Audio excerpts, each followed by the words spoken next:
So there's been a lot of things going on in the news in regards to mental health, right? And so one of my cousins put up a post today about why specifically Black men um, don't talk about mental health and their struggles with it because they become a meme. From Kanye to Will, um, and so many others, right? They become memes, right, when they talk about their mental health.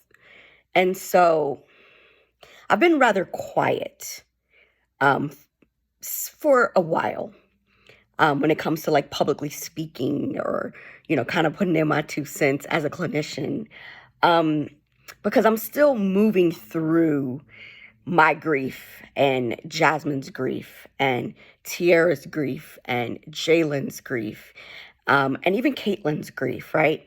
And I'm still moving through my four heartbeats grief on top of my own grief with everything that has gone on um, in the last about 10 years. It's been loss after loss after loss. And so as I'm moving through my own grief, one of the things that I constantly remind myself of, and that I'm doing my best to remind my heartbeats of, and even my clients, is that these emotions, these unbearable emotions and feelings don't last. Um, and I'm teary-eyed because I'm thinking about, you know, the anniversary of my father's death is coming up on Thursday. And it's also the 1 year anniversary for Wendy's Life Wellness, aka WLW Healing House. And so I purposely cut the ribbon last year on February the 3rd because I needed something else to look forward to, right? Year one was hard. Not just because he passed, but because my grandfather had passed a few months before. My mom had gotten ill right before my dad passed. My grandmother passed, my cousin, my aunt, and then so many others that people that I loved and cared about passed. And so I needed year two as we were approaching to be something different. And so here we are upon year three of my father's transition.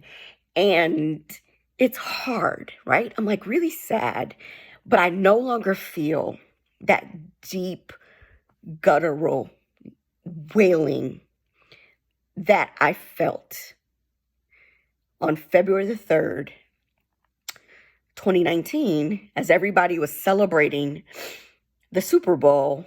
My father was taking his last breath, but I no longer feel like that, right? That emotion, that feeling, it's no longer here. And it's really important for people to know that these emotions, the ones that are the most prevalent, the ones that we struggle with the most at times, usually are the ones that are the most prevalent, right? Because when we have a lot of joy and when we have a lot of laughter, and we're seeing a lot of beauty, right? Like those are not the ones that cause us to want to jump 29 stories to our death. Those are not the ones that make us want to hang ourselves or slit our wrists or sit in the garage with the door closed and the car running, right? It is the ones that I felt when they said he was taking his last breath. When they said sorry for your loss after he took his last breath. It is that feeling, right? When my grandmother passed and there had just been so much death. Those feelings don't last. And so many of us that struggle, we think they last and we feel like they're gonna last. And I think about my heartbeats who lost their mothers at a very young age. They were 10 and 12 years old when they lost their biological mothers. Their moms, their mamas, the ones who brought them into this world, the ones that brought them into my life and made me a part of their lives. It's been a decade for two of my heartbeats. And the thing about it is that initial feeling, that initial impacted feeling that you just doesn't last. The hole gets smaller. Does the hole ever close when you lose a loved one, when you're heartbroken, when things don't go the way you think they're going to go, when these huge life decisions don't pan out and we have to live the aftermath? Because that's the hard part, right?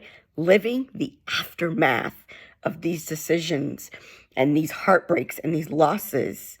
And so when you actually make the effort to talk to somebody who is unbiased and impartial, like a therapist, you get to the point where you start to understand that this feeling will not be there forever. Vicky, Jasmine's mother, would always say to me, this too shall pass. My dad would always tell me, there's a whole lot of bad, but there's some good stuff too. Janine would make me celebrate every birthday because she said every birthday was a blessing. This too shall pass, y'all. Those initial feelings go. And I just want everybody to know that. Please, if you are seeking assistance, when I post this, I will put the number for the suicide hotline and several other resources. But this too shall pass. And when we work together and when we can stand in prayer and when we create a safe space and a safe circle for people to say, I'm flailing and I'm struggling and I feel like I'm drowning, this too shall pass. The feeling isn't forever. Love and blessings, y'all. Good night.